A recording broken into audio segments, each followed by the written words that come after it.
আমরা চাই না যে এই সরকার কোনোভাবে ব্যর্থ হোক।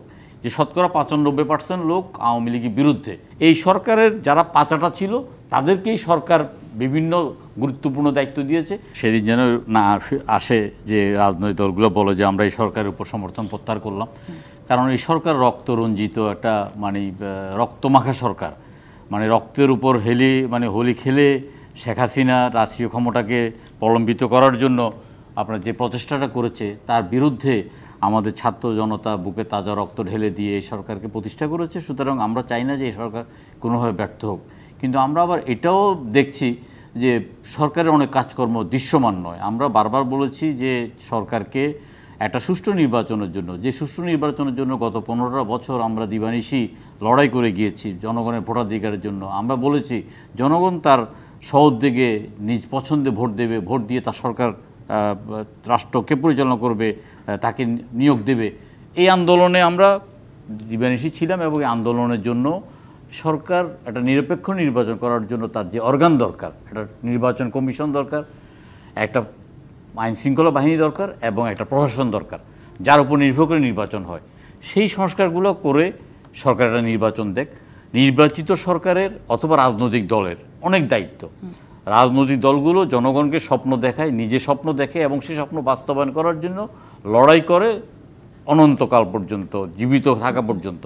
সুতরাং সেই দায়িত্বটা রাজনৈতিক দলের। যে কারণে আমরা বলছি যে আপনাদেরকে আমরা যৌক্তিক সময় দেব, আবার আপনারা ব্যর্থ হন সেটা আমরা চাই না। কিন্তু ছাত্ররা সবসময়ের জন্য একটা কথা বলে আসে, বলছে যে কোনো রাজনৈতিক দলকে ক্ষমতায় বসানোর জন্য এই গণ অভ্যুত্থান ছিল না, এই বিপ্লব ছিল না। দেশটাকে একটা সঠিক পথে নিয়ে যাওয়ার জন্য, সংস্কার করার জন্য, দেশটা যাতে কখনোই আর ফ্যাসিজম তৈরি না হয়, কখনো যাতে এই ধরনের ঘটনা না হয়, এই পথে তারা দেশটাকে নিয়ে যেতে চান। কাজে তারা যেহেতু এত রক্তের মধ্য দিয়ে এই বিপ্লবটা শেষ হয়েছে, তাদের সংস্কারের জন্য যতখানি সময় লাগবে, তারা যখন নির্বাচনটা দিবে সেই পর্যন্ত রাজনৈতিক দলগুলোর অপেক্ষা করাটাই তো উচিত। না, আপনি যেটা বলছেন যে ছাত্ররা আসলে এই মুহূর্তে এক সুরে কথা বলছে না, একতালে কথা বলছে না, এবং তাদের কারো মধ্যে কিছু উচ্চাকাঙ্ক্ষারও জন্ম দিয়েছে এবং কেউ কিন্তু অতিরিক্ত কথা বলে ফেলছে। আমরা ছাত্ররা চাওয়ার দরকার নাই, আমরাই চাচ্ছি যে এমন একটা ব্যবস্থা, যে ব্যবস্থায় কোনো ফ্যাসিজম যেন জীবনে জন্ম না হয়। আমরা এমন একটা ব্যবস্থা চাচ্ছি যে ব্যবস্থাতে মোজাম্মেল বাবু নিজের গোপ কামিয়ে, আপনার ওই শ্যামল দত্ত দাড়ি কামিয়ে, তারপরে আপনার ওই বাইতুল মোকাররম ইমামও পালিয়ে যেতে হবে, এইরকম ব্যবস্থা চাই না, ওই সুরেটা চাই না। এটা আমরা একমত। কিন্তু আমরা 15 থেকে 17 বছর যে লড়াইটা করেছি, এই লড়াইটা করে আমরা আপনাদের স্টুডিওতে অনেক সময় বলেছি যে শতকরা 95% লোক আওয়ামী লীগের বিরুদ্ধে।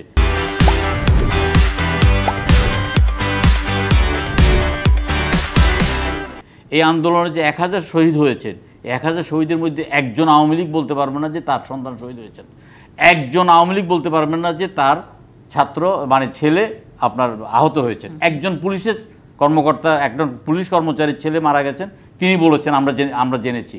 এর বাইরে সমস্ত মানুষের মনোজগৎকে এই সরকারের বিরুদ্ধে, এই ভোট সরকারের বিরুদ্ধে আমরা মানসিকভাবে তৈরি করেছি।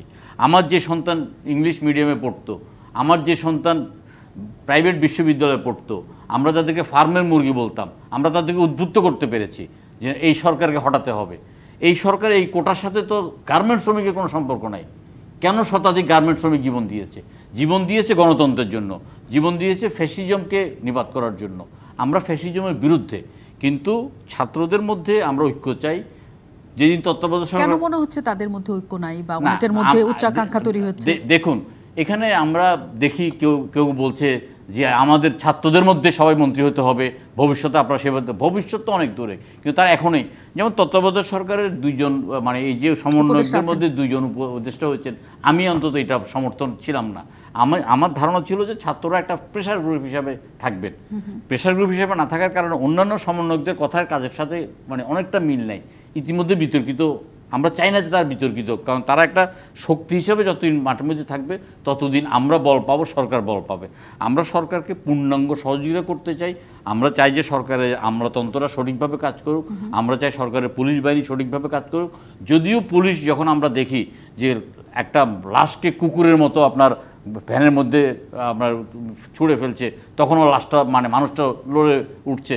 যখন দেখছে যে পুলিশের গাড়ি থেকে ছুঁড়ে ফেলে দিয়েছে, তখনও সে জীবিত। তখন দেখলে আমাদের মানে রিরি করে উঠে। আমরা চেয়েছিলাম যে পুলিশের সংস্কার, আমরা চেয়েছিলাম এই পুলিশের পরিবর্তন, এটা সরকার করতে পারতো। এই পুলিশের মোরালি অনেক উইক হয়ে গেছে। এই সরকারের যারা পাচাটা ছিল তাদেরকেই সরকার বিভিন্ন গুরুত্বপূর্ণ দায়িত্ব দিয়েছে। বাকি যারা ছিল তাদেরকে কারোকে নৌ পুলিশ, কাউকে টুরিস্ট পুলিশ, কাউকে হাইওয়ে পুলিশ, কাউকে আপনার শিল্প পুলিশ ইত্যাদি জায়গায় দিয়েছে। সেখান থেকে আপনি সমন্বয় করে আনেন।